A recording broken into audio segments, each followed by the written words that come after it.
Gaueko 11:23 ezin izan du Realak Espainiako Kopako biharamunaren ondorengo norgehiagoka irabazi huts eta bat galdu du Getaferen aurka anoetan, gizonezkoen lehen mailako 33. Jardunaldiko norgehiagoka eta honen bestez Rino Matarazzoren taldeak pixka bat txapeldunen ligako postu hori galdu duela esan daiteke. Gogora ezagun batetik Realak 3-4 irabazi ziola Atletico Madrili Espainiako Kopako finalurak hartu jan. Getafek berriz Levanteren aurka galdu zuen 1-0 Valentzian, eta honen bestez bi taldeak dinamika ezberdinetan iritsi dira norgehiagoka honetara. Batetik Reala morala goian zuela Atletico Madrilen aurkako norgehiagoka horren ondoren, eta Getafe berriz irabazi beharrean. Gogora ezagun oraindik ere Jose Bordalasen taldeak aukera handiak dituela Europako postuetan sartzeko. Horiek horrela, Rino Matarazzok eta Jose Bordalasek honako 11 hauen aldeko apustua egin dute. Realean Remiro izan da atepean, atzealdean lauko lerroan Aritzek kapitanainak jokatu du eskuinegaletik, Haienek ezkerregaletik, Jon Martin eta Txaleta Txar izan dira atzealdearen erdialdean, Gorrotxategi jokatu du Euskarri moduan, Brais eta Soler laguntzaile zituela, eta goian Marinek jokatu du eskuinetik, eskuinetik Kubo aritu da, ezkerretik Marin, eta puntan Horri Oskarson. Getafek berriz 5-3-2 sistema ezarri du zelaian, Soria izan da atepean, atzealdean 3 erdiko atzelari, Boselik jokatu du eskuinegaletik, Apkarrek erdian eta Jene kapitainak ezkerraldetik, eskuinegaletik izan da Kiko Femenia, ezkerretik Juan Iglesias, Luis Millak, Mauro Aranbarrik eta Mario Martinek osatu dute zelai erdia, eta Satriano eta Luis Vázquez izan dira goian. Epailea Busquets Ferrer izan da, barrean laguntzaile Melero López izan du, eta izan ditu bere akatsak, baita ere asmatu dituen jokaldiak, baina oro arrezta finibi gaurkoan epailea. Norgehiagoka hasiera hotza izan da, atzealdean Reala eta Getafe baloia ukitu nahian ikusi ditugu. Realarentzat oso bestelako norgehiagoka zen gaurkoa, ezoikoa, gogoratu behar baita astelenean antxe izan ginela, alderdi ederren ospakizun bikaina izan zen bertan, eta jokalariak behar bada oraindik ere burua bertan zutela, baina ezin da ahaztu hauek profesionalak direla, eta edozein testu ingurutara egokitu behar izaten direla. Hala ere, gaurko norgehiagoka hasiera festa bat izan da ez, anoetan, taldea zaleak taldea animatzen, baina oro har oso bestelako eran, eta Reala ez da erez ozka egitera irten, naiz eta etxean jokatu, eta norgehiagoka hasieran esan behar da Getafek eraman duela jokoaren ekimena, eta Reala apur bat atzealdean edo fisikoki erreserbatzeko asmotan, baina ongi kokatuta hasiera horretan batez ere, eta hain zuzen ere, lehenengotako eraso batean, hor Haienek erdirak eta ezarri du, Apkarri eskuan eman dio, epaileak hasiera batean Busquets Ferrerrek ez du penaltirik ikusi, baina baloia irten denean Realeko hainbat jokalari hurbildu zaizkio penalti eske, eta nahiko azkar bidali du Melero Lópezek barreko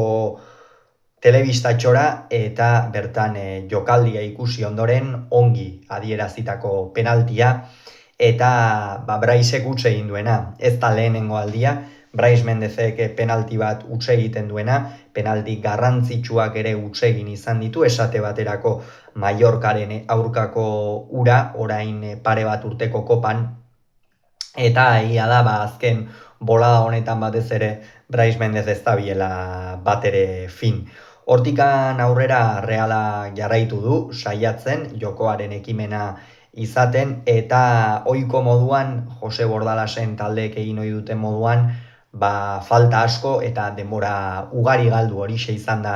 norgehiagokaren gidoia, hasieratik Getafek aurrera eraman ahal izan duena, eta are gehiago jokatu du joko horrekin. 29. minutuan Jon Gorrotxategik bere atean baloia orraztu eta gola egin duenean, egia esan bai Gorrotxategi eta bai Remiro biak ala biak ez dira bat ere fin ibili jokaldi horretan, Gorrotxategiri goitik etorri zaio bikain errematatu du, baina bere atean, eta Alex Remiro ez du ezertxo ere egiterik izan, Getaferentzat utxeta batekoa zen, oso emaitza ona, Jose Bordalasen entzat, eta hortikan aurrera gutxi jokatu da futbolean, oroar Realeko jokalariak ere ez ditugu txisparekin ikusi, normala da, 3 egunen buruan, emozio askoko norgehiagoka izan zen larun batekoa, emozio askoko egunak izan dira azken hauek, eta logikoki, Realak ere ez du aparteko estuasunik ezarri zelaian, naiz eta saiatu diren, ez, Takeku Boren egaletik, behin eta berriz, baina ikusten da, oraindik ere Takeku Bori geratzen zaiola, finalean minutu onak egin zituen, esate baterako gaur ere ezin da ahaztu Gonzalo Guedes finalean gaitzeko norgehiagoka jokatu zuen jokalariak ez duela jokatzerik izan, hain zuzen ere behatz bat hautsia zuela jokatu omen zuen finala, eta ondorioz Portugalgo jokalariak gaur ez du anoetan egoterik izan, eta gol horren ondoren atxeden aldia iritsi da, ezer gutxi gertatu da, eta bigarren zatian Realak beste puntu bat gora egin du, bazekien Getafe atzean kontserbatuko zela, atzean egongo zela, eta beste modu batera jokatzen hasi da, goian oso presio gutxi izan du, ondorioz baloia atzetik ateratzeko ere komeria gutxi, baina zelaiaren 3 laurdenetatik aurrera etorri zaizkio komeriak, eta hor falta izan zaio txispa apur bat, aukerak izan ditu, baina oro harrez garbiak esan dezagun, azken finean, David Soriak apenas egin behar izan du geldiketarik, egaletik egalera normalean Mataratzorekin aritzen direna baino mantsoago aritu dira, Realeko jokalariak oro har, hori nahiko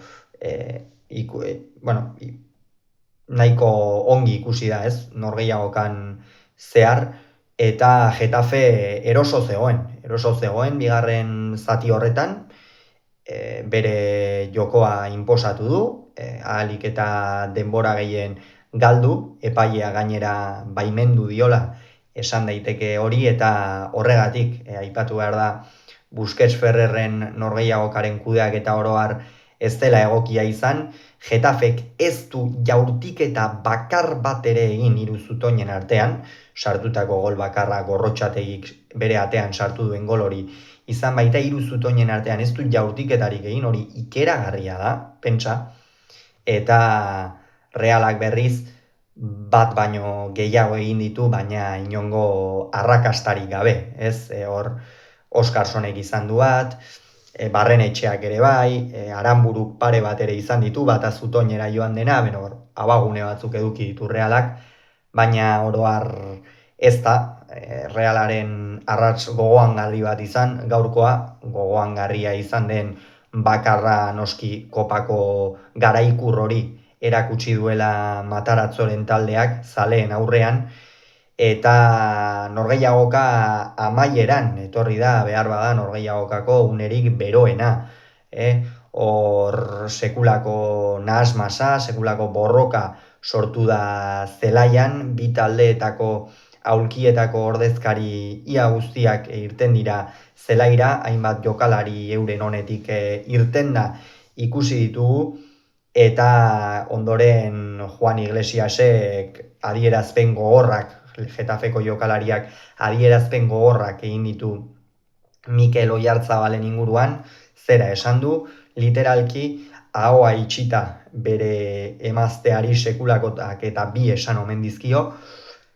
hori ez du sekula jakiterik izango, Oyarzabalek eta berak soilik jakingo dute, euren arteko ikamika izan baita, baina kontua kontu norgehiagoka amaiera beroa izan da benetan, eta horrek gutxirako balio du futbolari dagokionez, eta futbolari dagokionez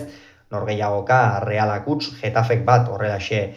amaitu da, eta honen bestez Rino Mataratzoren taldea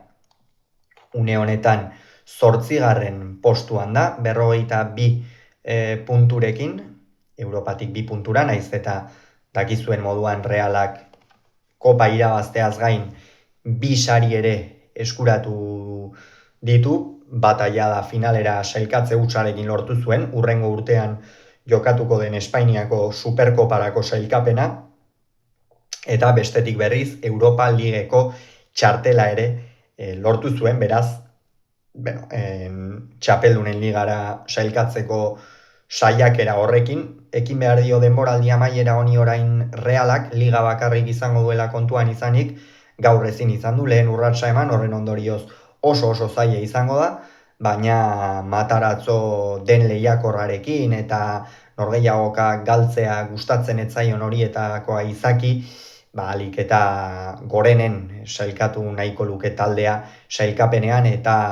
amesgaiztoa zirudien denboraldia borobildu, ezta? Koparekin jada borobildu du, baina ligan postu on lortu nahiko luke noski. Eta Getafe berriz 6. postura igo da, une honetan Europako postuak eskura ditu, Bordalasen taldeak eta zer datorkie bi taldei hurrengoan, Realak batetik igandean Vallecasera egin beharko du bisita, eguerdiko ordu bietan jokatuko da norgehiagoka hori, eta noski hemen kirolunean norgehiagoka amaieran analisia izango duzue, eta Getafek berriz Bartzelona hartuko du Madrilen, Koliseumen,